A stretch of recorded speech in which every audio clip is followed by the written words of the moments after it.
नमस्कार, मैं सना सिद्दीकी और आप देख रहे हैं crime news. Breaking news. Bhadohi जिले से बड़ी खबर सामने आ रही है। यहां भूमाफियाओं का आतंक इस कदर बढ़ चुका है कि सरकारी रिपोर्ट में अवैध कब्जा साबित होने के बावजूद एसडीएम औराई ने भूमाफियाओं को बचाने का रास्ता दे दिया। मामला नगर पंचायत खमरिया की भूमिधरी भूमि गाटा संख्या 291 का है, जहां पीड़ित मोहम्मद एहसान पिछले 5 सालों से न्याय के लिए दर दर भटक रहे हैं। ये वही जमीन है, गाटा संख्या 291 क्रमांक, जिस पर मोहम्मद एहसान का दावा है कि उनका पुश्तैनी बैनामा हक है। नगर पंचायत की आधिकारिक रिपोर्ट भी इसे मान चुकी है और साफ लिखा है कि भूमि पर विपक्षियों ने अवैध कब्जा किया है। लेकिन हैरानी की बात यह है कि एसडीएम औराई ने IGRS पोर्टल पर रिपोर्ट अपलोड करते हुए उल्टा बयान दिया और मामले को सिविल कोर्ट का विषय बताकर पल्ला झाड़ लिया। यानी प्रशासन की 2 अलग अलग रिपोर्टें आमने सामने हैं।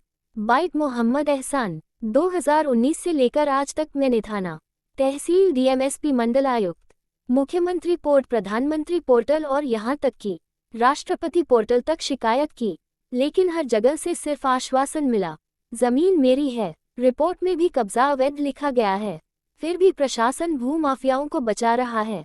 क्या पीड़ित को न्याय नहीं मिलेगा? पीड़ित ने एसडीएम औराई व संबंधित अधिकारियों पर गंभीर आरोप लगाए हैं। उनका कहना है कि मौके पर जांच किए बिना झूठी रिपोर्ट अपलोड की गई, जो IPC की कई धाराओं के तहत गंभीर अपराध है। वहीं मंडलायुक्त मिर्जापुर ने हाल ही में निर्देश दिया था कि IGRS पर गलत रिपोर्ट डालने वाले अधिकारियों पर कार्रवाई होगी, लेकिन भदोही में अब तक कोई ठोस कदम नहीं उठाया गया है। अब बड़ा सवाल यही है कि जब खुद नगर पंचायत की रिपोर्ट कब्जा अवैध मान रही है, तो आखिर एसडीएम औराई ने भूमाफियाओं को बचाने का रास्ता क्यों दिया? क्या भदोही प्रशासन में भू माफिया और अफसरों की मिलीभगत काम कर रही है? इस पूरे मामले की गूंज अब मंडलायुक्त स्तर तक पहुंच चुकी है और पीड़ित न्यायिक जांच की मांग कर रहे हैं। देखना होगा कि शासन प्रशासन कब तक चुप्पी साधे रहता है। ये सब कागज नहीं हुआ। आप मेरी बात सुनो। इनके पिताजी ने आपके पिताजी से जमीन जब खरीदी है तो इनकी जमीन हुई, रजिस्टर्ड रजिस्ट्री। अगर अनुमानित से या भाईचारे में तुमको ये कह दिए हो कि ठीक है, 1-2 साल तुम इसमें रह लो, फिर इसके बाद कहीं अपनी व्यवस्था होगी तो बना लेना, इसका मतलब नहीं हो कि इसकी जमीन को नहीं छोड़ोगे, तुमको छोड़ना पड़ेगा।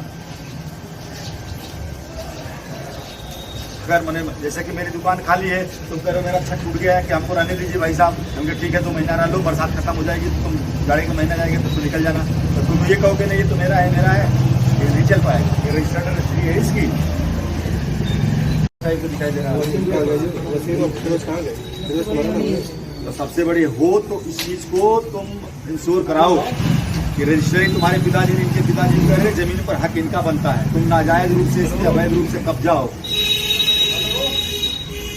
समझ गए?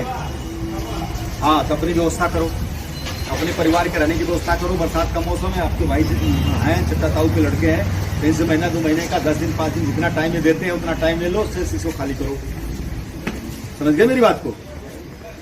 अरे समझ में आई मेरी बात? हाँ, तो सुनो और उसको अमल में लाओ कार्रवाई को। सुनने से काम नहीं चलेगा, बार बार पुलिस यहाँ नहीं आएगी, तुम्हारे ऊपर मुकदमा लिख जाएगा। अगर तुमने इस काम को नहीं किया तो तुम्हारे ऊपर मुकदमा समझाने आया हूं, 2 दिन के बाद तुम्हारे ऊपर मुकदमा लिखा जाएगा। तो जबरदस्ती किसी की झूठ कब्जा हो तुम मकान पर। ऐसी ही जानकारी के साथ फिर मिलेंगे। देखते रहे क्राइम न्यूज, पल पल की खबर, हर पल की खबर। Crime news. नमस्कार।